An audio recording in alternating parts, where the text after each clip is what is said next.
everyone, I'm Nicole Wakeland with CarGurus, and I have with me here the 2015 Ford Expedition. As you can see, this is a big vehicle. It is not small no matter how you look at it. There's room for 8 passengers, it can tow 9,200 pounds, and there's plenty of cargo space inside.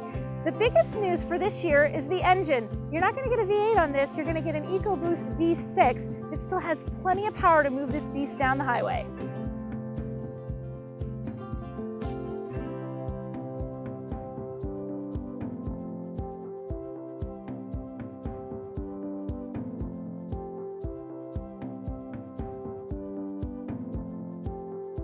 So the Ford Expedition might not have gotten an update since 2007, which is kind of a long time, but they have updated some important bits. One of those bits is the engine. It's now an EcoBoost 3.5 liter V6. This has 365 horsepower and it has 420 pound-feet of torque. It's more than competent for moving this vehicle through the streets. Whether you're on a highway and you're just looking for that little extra boost to get through traffic, or even if you're on a side road and you're going up a pretty steep hill, it still feels very powerful, and you never get a sense that it's lacking and that you need a little bit more and that suddenly you're in a really big vehicle that just doesn't have the power to hack the weight of the vehicle. So that's a nice update. The fuel economy is also improved by going with the V6 engine. You're getting a few more miles per gallon. That's not a huge difference, but when you consider how much this car gets to begin with, it's combined is only 17 miles per gallon. Every extra mile per gallon that you can get matters, and you have the V6 to thank for that. So what you're getting with the Expedition is 2 big reasons to get this car. First, 8 passengers. You can fit 8. That third row is a little on the tight side, and it's not going to be for 6'3" adults, but it's perfectly fine for the kiddos. That's the main reason to buy this. You need that passenger space, and you also need the cargo to go with it. You have an incredible cargo capacity with this, and you can tow 9,200 pounds. So you could still have a lot of stuff and a lot of people at the same time. The configurations, because the seats fold flat, depending on whether you've got lots of people, you just a little bit of people, and you got cargo, you can make it work either way.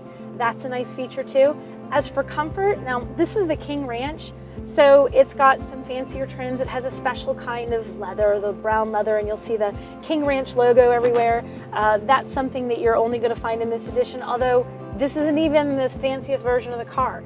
You can get the Platinum, which is all new this year, and that brings it up an even fancier level with more things that are standard features and a couple of additional options too. As far as infotainment, you have 2 choices. You have the Sync My Ford Voice, or you have the same thing, but it's My Ford Touch. There's a pretty big difference. You get a tiny little 4.2-inch screen with the My Ford Voice.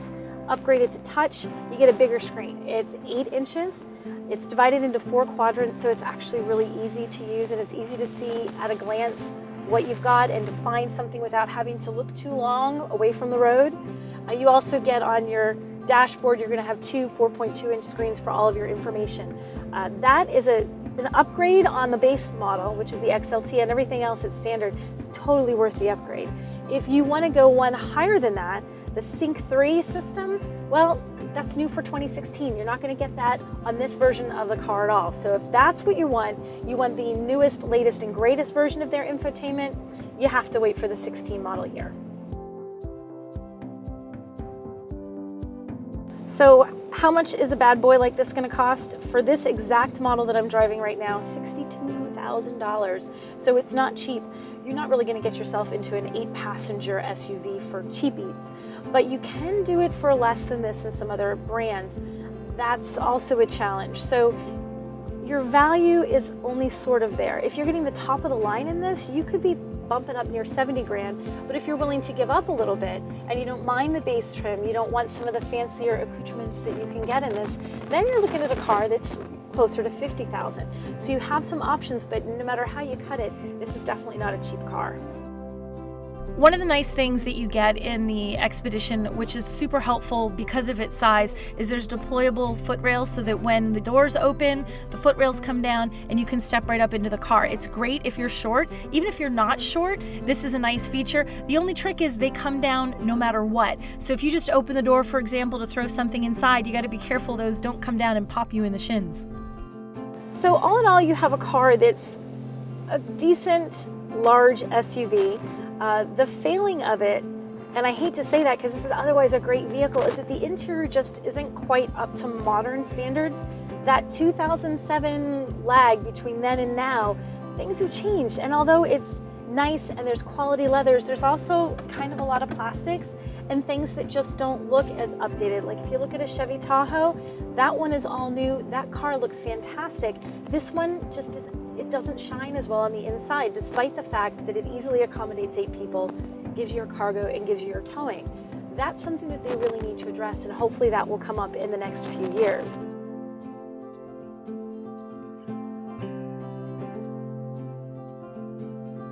Okay, so this is your 2015 Ford Expedition. It hasn't been updated really since 2007 with anything major, but you're still getting that V6 engine, so you're getting better fuel economy.